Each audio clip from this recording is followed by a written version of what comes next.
আসসালামু আলাইকুম প্রিয় শিক্ষার্থীরা। আজকে আমরা তৃতীয় অধ্যায় আইসিটির অর্থাৎ সংখ্যা পদ্ধতি ও ডিজিটাল ডিভাইস এই অধ্যায়টি নিয়ে আলোচনা করব।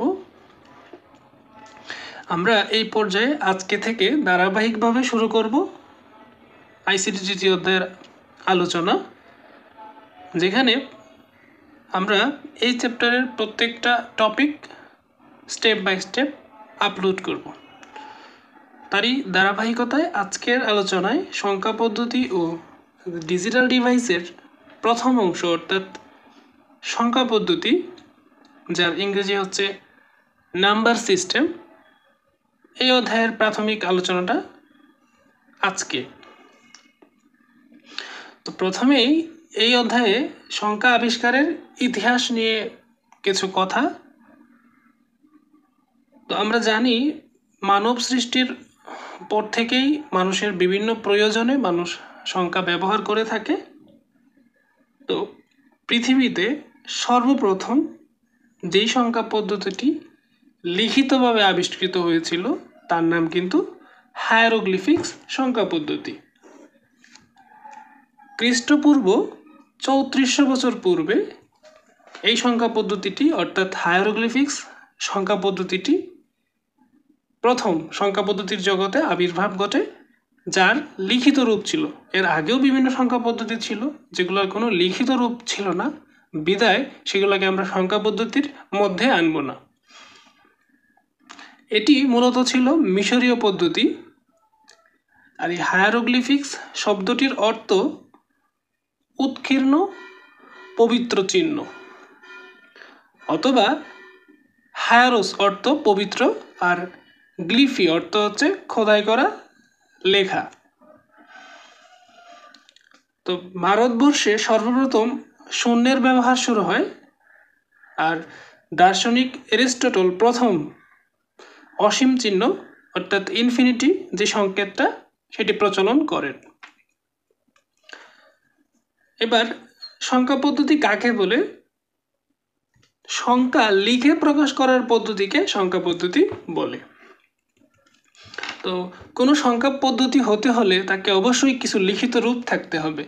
যেমন আমরা যখন দশমিক সংখ্যা লিখি, এক্ষেত্রে আমরা 10, 20 এগুলো যখন লিখি, এগুলোর কিন্তু লিখিত রূপ আছে। 10 যখন লিখতেছি, যে 1 এবং 0 ব্যবহার করতেছি, এই যে অঙ্কগুলো ব্যবহার করতেছি, এইটার লিখিত রূপ আছে। তাহলে যার লিখিত রূপ থাকবে তাকে আমরা সংখ্যা পদ্ধতি বলবো।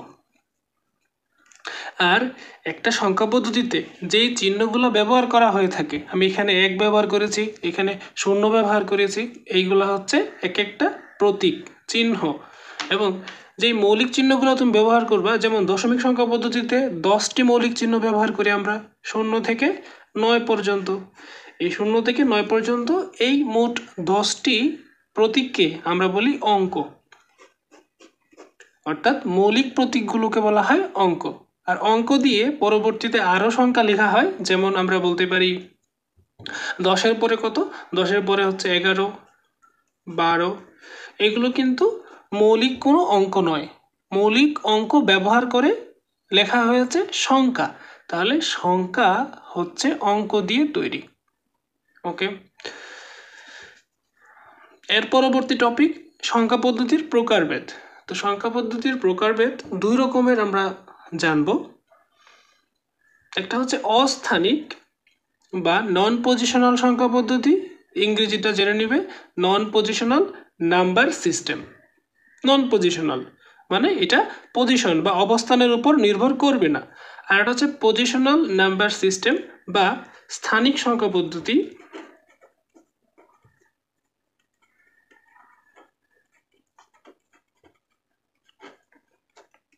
স্থানিক সংখ্যা পদ্ধতি এটা হচ্ছে পজিশনাল নাম্বার সিস্টেম।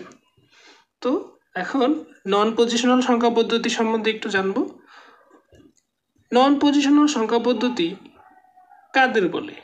যেই সংখ্যা পদ্ধতিতে সংখ্যাগুলোর মান তাদের অবস্থানের উপর নির্ভর করে না। যেমন আমি একটি রোমান সংখ্যা লিখব, যেমন আমি 3 লিখতে চাচ্ছি রোমান সংখ্যায় 3, তাহলে 3-এর জন্য এরকম 3টা চিহ্ন ব্যবহার করা হবে। যদি এদের স্থান আমি পরিবর্তন করি, অর্থাৎ এই সামনেরটাকে পেছনে নিয়ে যাই অথবা পেছনটাকে সামনে নিয়ে আসি, তাহলে কি হবে জিনিসটা? এক্ষেত্রে একই জিনিস আসবে, অর্থাৎ এদের স্থানটা পরিবর্তন করার পরেও এদের মানের কোনো পরিবর্তন আমরা পাচ্ছি না। এটা দিয়ে যেমন 3 বোঝাচ্ছে, এটা দিয়েও 3ই বোঝাচ্ছে। তাহলে আমরা বলতে পারি যে সকল সংখ্যা পদ্ধতিতে অঙ্কগুলো স্থান পরিবর্তন করলে মানের পরিবর্তন হয় না, তাকে নন পজিশনাল সংখ্যা পদ্ধতি বলে। নন পজিশনাল সংখ্যা পদ্ধতির উদাহরণ হিসেবে আমরা সবার প্রথমে হায়ারোগ্লিফিক্সকে বলবো। হায়ারোগ্লিফিক্স ছিল পৃথিবীর ইতিহাসে সর্বপ্রথম সংখ্যা পদ্ধতি, হায়ারোগ্লিফিক্স। সেই হায়ারোগ্লিফিক্সের কথাই আমরা এখানে উল্লেখ করব। আর এখানে আরও উদাহরণ হিসেবে বলবো আমরা রোমান সংখ্যা পদ্ধতি, মেয়ান সংখ্যা পদ্ধতি, টালি, এই ধরনের সংখ্যা পদ্ধতিগুলো হচ্ছে নন পজিশনাল সংখ্যা পদ্ধতি।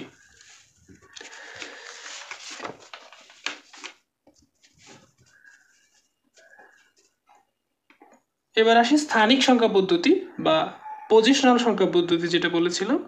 এখানে পজিশনাল সংখ্যা পদ্ধতি বলতে যাদের স্থানীয় মান থাকবে, মানে যাদের স্থান পরিবর্তন করলে মানের পরিবর্তন হবে। আমরা উদাহরণ হিসেবে এখানে দেখব, আমি লিখলাম 12 একটি সংখ্যা।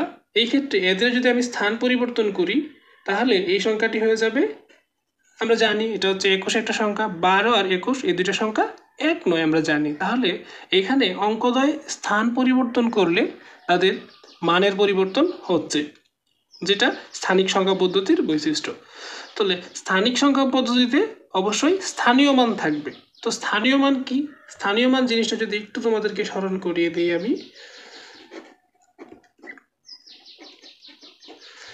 আমি এখানে লিখলাম যে 1 2 1 2, এই সংখ্যাটার এই অংশটাকে আমরা একক স্থান হিসেবে ধরব, এটাকে আমরা দশক স্থান হিসেবে ধরব, এটাকে আমরা শতক স্থান হিসেবে ধরব, এটাকে আমরা হাজার স্থান ধরব। এই যে এক একটা অঙ্কের এক একটা মান নির্ধারণ করে দিয়েছি, একক স্থান, দশক স্থান, শতক স্থান, হাজার স্থান, এই জিনিসটাই হচ্ছে মূলত স্থানীয় মান। তাহলে সংখ্যার মান বের করার জন্য 3টি ডাটার প্রয়োজন হয়। এখানে 3টি ডাটা কি? এই সংখ্যাটা যে 1212, সেই সংখ্যাটা কিভাবে বুঝলাম যে এটা 1212, সেটা প্রমাণ করার জন্য, অর্থাৎ এটার মান বের করার জন্য 3টা ডাটার প্রয়োজন হবে আমাদের। একটা হচ্ছে তার নিজস্ব মান লাগবে। নিজস্ব মান কি? নিজস্ব মান হচ্ছে যেমন 1, 1 এর মান 1, এটা তার নিজস্ব মান। 2, 2 এর মান 2, এটা তার নিজস্ব মান। এরপর হচ্ছে স্থানীয় মান। স্থানীয় মান মানে বোঝাচ্ছে সেটা কি একক স্থানে আছে নাকি দশক স্থানে আছে নাকি শতক স্থানে আছে। এরপরে হচ্ছে বৃত্তি। বৃত্তি বলতে বোঝাচ্ছি ওই সংখ্যা পদ্ধতিতে মূল কতগুলো অঙ্ক রয়েছে। আমরা এখানে দশমিক সংখ্যার আলোচনা করব। আমরা জানি দশমিকে মূল অঙ্ক রয়েছে 10টি,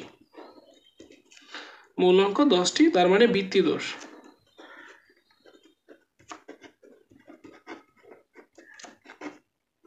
সেই 10টি অঙ্ক কি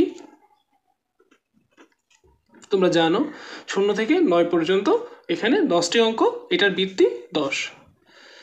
তাহলে আমরা দেখব এই সংখ্যাটি কিভাবে এটা মান বের করা যায়। 1 2 1 2, এটা বের করার জন্য আমাকে 3টা জিনিস লাগবে। আমি বলছি তার নিজস্ব মান লাগবে, স্থানীয় মান লাগবে, বেস বা বৃত্তি লাগবে।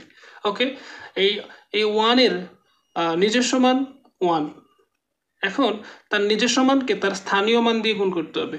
এই 1 সংখ্যাটি আমরা জানি একক, দশক, শতক, হাজার স্থানে আছে, তাই তাকে আমি 1000 দিয়ে গুণ করব।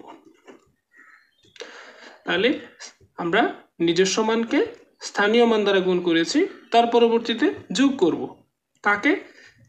2, 2 তার নিজস্ব মান, এর স্থানীয় মান কত? এটা একক, দশক, শতক স্থানে আছে, তাই 100 দিয়ে গুণ করব। একইভাবে পরবর্তীতে 1 সংখ্যাটিকে গুণ করব, তার স্থানীয় মান 10 যেহেতু, তাহলে 10 দিয়ে গুণ করব, এবং সর্বশেষ 2 সংখ্যাটি আছে একক স্থানে, তাই 1 দিয়ে গুণ করব। এখন এই সংখ্যাগুলো যদি আমি একটু বৃত্তি আকারে নিয়ে যাই, বৃত্তি যেহেতু বলেছি তার বৃত্তিও লাগবে, এখানে তো বৃত্তি দেখা যাচ্ছে না, তাহলে বৃত্তি আকারে নিতে গেলে আমি এটা ব্যবহার করব। অর্থাৎ 10 যেহেতু এই সংখ্যা পদ্ধতির ভিত্তি হচ্ছে 10, তাহলে সবগুলোকে 10 10 গুণ দিয়ে লিখব।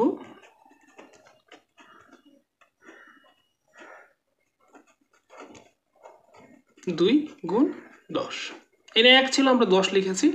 এটা আমরা বোঝাবো এর উপরে যদি পাওয়ার শূন্য দিই তাহলে এর মান কিন্তু 1 আসবে। সবসময় একটা জিনিস মনে রাখতে হবে, কোনো সংখ্যার উপরে যদি পাওয়ার শূন্য থাকে তার অ্যান্সার হচ্ছে 1।